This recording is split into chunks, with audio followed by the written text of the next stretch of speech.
બેંકોકમાં ભૂકંપના કારણે એક હાઈરાઇઝ બિલ્ડિંગ ધરાશાયી થઈ। બેંકોકના અધિકારીઓએ જણાવ્યું, ભૂકંપને કારણે શહેરની અનેક ઇમારતોમાં તિરાડો પડી ગઈ હોવાની 2000થી વધુ ફરિયાદ મળી।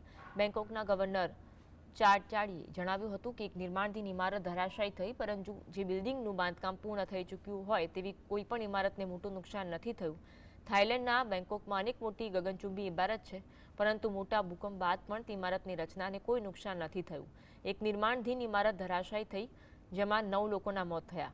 નિર્માણાધીન ઇમારત ધરાશાયી થઈ હતી, તેના નીચે 40થી વધુ લોકો ફસાયા હોવાની આશંકા છે।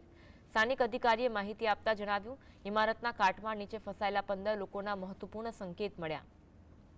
થાઇલેન્ડમાં સરકારે બચાવ અભિયાનની જાહેરાત કરવાની સમયે સાથે ઇમરજન્સીની પણ જાહેરાત કરી। લોકો પણ એકબીજાની મદદે આવ્યા। સેવાભાવી સંસ્થાઓ અને વ્યક્તિગત રીતે લોકો એકઠા થઈ ફૂડ પેકેટ અને જીવન જરૂરી વસ્તુઓનું વિતરણ કરી રહ્યા છે। મોટા પાયે લોકો એકબીજાને મદદ કરી રહ્યા છે।